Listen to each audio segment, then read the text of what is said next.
എല്ലാവരും ഇങ്ങോട്ട് നോക്കിൻ. പാലക്കാടെന്ന് നിലമ്പൂരിലേക്ക് എത്തുമ്പോൾ കേരള രാഷ്ട്രീയത്തിൽ വലിയ മാറ്റങ്ങൾ സംഭവിച്ചിരിക്കുന്നു. സോമനങ്ങളുടെ ഈ കോൺഫിഡൻസ് കാണുമ്പോഴാണ് എനിക്കൊരാശ്വാസം. അത് മോൾക്ക് അവന്റെ കോൺഫിഡൻസിനെ പറ്റി അറിയാനിട്ടാ. മുമ്പ് തോറ്റ എല്ലാ ഇലക്ഷനും ഇതേ കോൺഫിഡൻസ് ആയിരുന്നു. ആദ്യം ഇവിടെ പ്രചരിപ്പിക്കപ്പെട്ടൊരു വാക്കുണ്ട്, പിണറായിസം.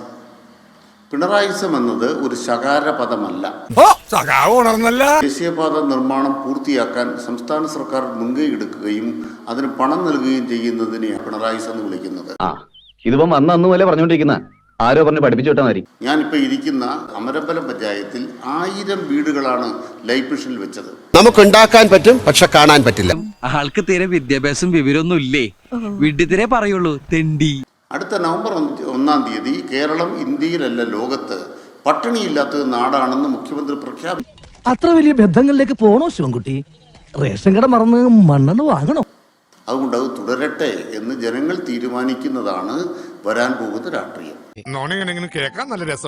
OLX ഒരു മാന്യൻ ഇട്ടു, സ്ഥാനാർത്ഥിയെ ആവശ്യമുണ്ട്. ആര് പറയുന്നു? ഞാൻ കേട്ടിട്ടില്ലല്ലോ. അസൂയ കൊണ്ട് പലരും പറയാറില്ല, അതുകൊണ്ട് ഞാൻ സ്വയം പറയുന്നു. അപ്പൊ തന്നെ UDF ന്ന് ഒരാളെ പിടിക്കാൻ വേണ്ടി BJP ഇറങ്ങിയാണ്. ഇത്രേ ഉള്ളൂ കോൺഗ്രസ്. ഇവിടുത്തെ ഏറ്റവും കുറവ് വോട്ടുള്ള ഒരു മുന്നണിയാണ് അവർ. 4% വോട്ടേ ഉള്ളൂ. സ്ഥാനാർത്ഥി പോലും നിർത്താൻ ഭയപ്പെടുന്നു BJP. ആവേശം കൊണ്ട് ഓരോന്ന് വിളിച്ചു പറഞ്ഞ് തടിയേടാക്കണ്ട, പണിയെടുക്കാതെ ജീവിക്കാൻ നോക്ക്. ഞാൻ ആ ചോദ്യത്തിന് ഉത്തരം പറയുന്നതിന് മുന്നേ ശ്രീ അനിൽകുമാർ പറഞ്ഞു യുദ്ധം വേണ്ടാന്ന് പറഞ്ഞു. രാജ്യം തിരിച്ചടിക്കുമ്പോൾ യുദ്ധം വേണ്ടാന്ന് പറയുന്നത് മിതമായ ഭാഷയിൽ പറഞ്ഞ രാജ്യദ്രോഹമാണ്. രാജ്യദ്രോഹി എന്നൊക്കെ അതൊന്നും അത്ര വലിയ യോഗ്യതയല്ല, അത് നാണക്കേടാണ്, അത് ഷണ്ടത്വമാണ്. അത് നിങ്ങൾക്കുണ്ടായിരിക്കും, നിങ്ങളത് ആഘോഷിച്ചു.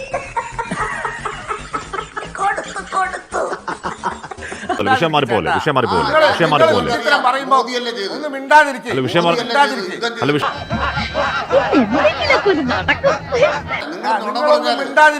നിങ്ങൾ വിഡ്ഢിത്തരം പറയുമ്പോ ഞാൻ കേട്ടിരുന്നല്ലോ.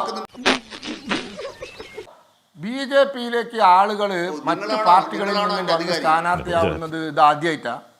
എനിക്കിനി തൂറാനുള്ള സമയം കിട്ടുമോ എന്തോ. BJPയുടെ 2ാം തവണ ലോക്സഭയിലേക്ക് എത്തിയ MP ഖഗൻ മുർമു CPMന്റെ 2 തവണത്തെ MLA ആയിരുന്നു. നിങ്ങൾ അതിര് കിടക്കുന്നു. MLA Khagen Murmu CPM MLA ആയിരിക്കെ രാജിവെച്ച് BJPയിൽ വന്ന് മത്സരിച്ച് 19 ജയിച്ചു, ഇത്തവണയും ജയിച്ചു. പൊതുവാൾജി എനിക്കിനെ ചോര കളക്കണ്ടട്ടാ. Cool down KRP, cool down. നമുക്ക് പിന്നെ നിയമപരമായി തന്നെ ഒതുക്കാം. മാൾഡ ഉത്തർ നോക്കാം, ഗൂഗിളിൽ പോയി നോക്കാം. മാൾഡ ഉത്തർ കുടിക്കണ്ട, ഇതിന് കാശ് വേണ്ട. വടി കൊടുത്ത് അടി വാങ്ങുന്നവർക്ക് ഒരു സോഡ ഫ്രീ ഉണ്ട്. അതായത് ഞാൻ ചോദിക്കട്ടെ, പാലക്കാട്ട് ഇവർക്ക് സ്ഥാനാർത്ഥി ആരായിരുന്നു? തലേന്ന് വരെ കോൺഗ്രസ്സുകാരനായിരുന്ന ആളല്ലേ? ഇങ്ങനെ നാറാനൊരു ചങ്കൂറ്റം വേണം കേട്ടാ.